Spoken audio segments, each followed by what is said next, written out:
മുരിങ്ങ ഇലയും വൻപയറും കൊണ്ട് ഒരു തോരനാണ് നമ്മൾ ഉണ്ടാക്കാൻ പോകുന്നത്. അപ്പോൾ മുരിങ്ങ ഇല ഇത് തണ്ടോടുകൂടി നമ്മൾ എടുത്തിട്ടുണ്ട്. പക്ഷേ ഈ തണ്ടൊക്കെ എടുക്കുമ്പോൾ ഒന്ന് കുടഞ്ഞിട്ട് വേണം എടുക്കാൻ. അതേപോലെ തന്നെ ഈ തണ്ടിൽ നിന്ന് നമ്മൾ ഊരി വെച്ചിരിക്കുന്ന ഇലകളാണ് ഇത്. അപ്പോൾ ഈ ഊരി വെച്ച ഇലകളും നമുക്ക് നന്നായിട്ട് കഴുകിയെടുക്കാനുണ്ട്.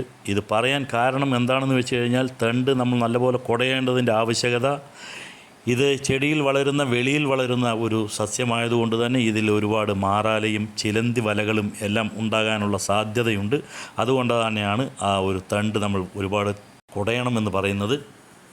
ഇനി നമ്മൾ കുറച്ച് വൻപയർ ഇവിടെ വേവിച്ച് വെച്ചിട്ടുണ്ട്. ഒരുപാട് വെന്ത് ഉടഞ്ഞു പോകരുത്, എന്നാൽ കുറച്ച് വെന്ത് കിട്ടുകയും വേണം. ഇനി നമുക്ക് ആവശ്യം കുറച്ച് ചെറിയ ഉള്ളിയാണ്. ചെറിയ ഉള്ളി കുറച്ച് അധികമായാലും കുഴപ്പമൊന്നുമില്ല. ഒരു കൈപ്പിടി നിറയെ ചെറിയ ഉള്ളി, അതിനെ നമ്മളിങ്ങനെ 2-3 കഷ്ണങ്ങളായി അരിഞ്ഞെടുക്കുന്നുണ്ട്. പിന്നെ കുറച്ച് കറിവേപ്പില ആവശ്യമാണ്. കറിവേപ്പിലയും കൂടി ആയിക്കഴിഞ്ഞാൽ പിന്നെ നമുക്കിതിലേക്ക് വേണ്ടത് കുറച്ചധികം വറ്റൽമുളകാണ്. കാരണം ഈ ഒരു എരിവ് മാത്രമാണ് നമ്മളുടെ തോരനിൽ ഉണ്ടാവുക. അതുകൊണ്ട് കുറച്ചധികം നമ്മൾ വറ്റൽമുളക് എടുക്കുന്നുണ്ട്. ഇനി നമ്മൾ നേരത്തെ പറഞ്ഞതുമാതിരി ഈ ഊരിയെടുത്ത ഇലകളെ നല്ലപോലെ ഒന്ന് കഴുകിയെടുക്കുകയാണ് ചെയ്യേണ്ടത്. 2-3 പ്രാവശ്യം നല്ലപോലെ ഒന്ന് കഴുകിയെടുക്കുക. കാരണം അതിലൊരുപാട് പൊടിയും മറ്റും ഉണ്ടാകും. അതുകൊണ്ടാണ് അങ്ങനെ പറയുന്നത്. അല്ലെങ്കിൽ ചെറിയ ചെറിയ ചിലന്തി എട്ടുകാലികൾ അതിലുണ്ടാകും. അതുകൊണ്ട് നല്ലപോലെ കഴുകി വയ്ക്കുക. ഇനി ഒരു ചീനിച്ചട്ടി വെച്ച് ചീനിച്ചട്ടി നല്ലപോലെ ഒന്ന് ചൂടാക്കുക. ചൂടായി വന്ന ചീനിച്ചട്ടിയിലേക്ക് ഇനി നമുക്ക് ചെയ്യേണ്ടത് എന്താണെന്ന് വെച്ച് കഴിഞ്ഞാൽ അല്പം നല്ലപോലെ വെളിച്ചെണ്ണ, അതിൽ പിശുക്ക് കാണിക്കരുത്, ഇത്തിരി നല്ലപോലെ തന്നെ വെളിച്ചെണ്ണ വേണം. വെളിച്ചെണ്ണ ഒഴിച്ച് വെളിച്ചെണ്ണയും കൂടെ നല്ലപോലെ ഒന്ന് ചൂടായി കഴിഞ്ഞാൽ അതിലേക്ക് നമ്മൾ കടുകാണ് ഇട്ട് കൊടുക്കേണ്ടത്. അപ്പോൾ കടുകും നല്ലപോലെ ഒന്ന് പൊട്ടി വരട്ടെ.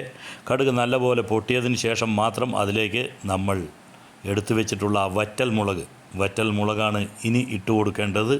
വറ്റൽ മുളക് കൂടെ ഇട്ട് കൊടുത്ത് നല്ലപോലെ ഒന്ന് ചൂടായി വരുമ്പോഴേക്കും അതിലേക്ക് പിന്നീട് ഇട്ട് കൊടുക്കേണ്ടത് കറിവേപ്പിലയാണ്. കറിവേപ്പില കൂടെ ഇട്ട് കൊടുത്ത് എല്ലാം കൂടെ ഒന്ന് മൂത്ത് വരുമ്പോൾ നല്ല ഹൃദ്യമായിട്ടുള്ളൊരു മണമൊക്കെ വരും. ആ സമയത്ത് നമ്മൾ അരിഞ്ഞു വെച്ചിരിക്കുന്ന ആ ചെറിയ ഉള്ളി അതുകൂടെ ഇട്ട് നല്ലപോലെ ഒന്ന് വഴറ്റുക. ഒരുപാട് കരിയുകയോ ഇല്ലെങ്കിൽ ഒരുപാട് മൊരിയുകയോ ഒന്നും പാടില്ല. ഒരുവിധം ട്രാൻസ്പെറൻറ്റ് പരുവത്തിലേക്ക് അതൊന്ന് വഴറ്റിയെടുക്കുക. ആ വഴറ്റി വരുന്ന സമയത്ത് നമ്മൾക്ക് തോരനിലേക്ക് ആവശ്യമായിട്ടുള്ള ചില പൊടികളുണ്ട്. പൊടി ജാസ്തിയൊന്നുമില്ല, മഞ്ഞൾപ്പൊടിയാണ് ഉദ്ദേശിച്ചത്. ആ മഞ്ഞൾപ്പൊടിയും പാകത്തിന് നമ്മളുടെ തോരന് ആവശ്യമായിട്ടുള്ള ഉപ്പ് കൂടെ ചേർത്ത് കൊടുക്കുക. ഇത് മാത്രമേ ഉള്ളൂ, ഇതിൽ മസാല വേറെ ഒന്നും തന്നെ ഇല്ല. അപ്പോൾ ഇത്രയും ചേർത്ത് കൊടുത്ത് നല്ലപോലെ ഒന്ന് യോജിപ്പിക്കുക. യോജിപ്പിച്ച് ഇതൊന്ന് വഴന്ന് വന്നു കഴിഞ്ഞാൽ ആ മഞ്ഞളിൻ്റെ പച്ചമണമൊക്കെ മാറിക്കഴിഞ്ഞ് കഴിഞ്ഞാൽ നമ്മൾക്ക് ഇനി ഇതിലേക്ക് ചേർക്കേണ്ടത് നമ്മളുടെ മുരിങ്ങ ഇലയാണ്. കഴുകി വൃത്തിയാക്കി വെച്ചിരിക്കുന്ന മുരിങ്ങ ഇല ഇടുമ്പോൾ നമ്മൾക്ക് തോന്നും ഒരുപാട് ഉണ്ട് എന്നെല്ലാം.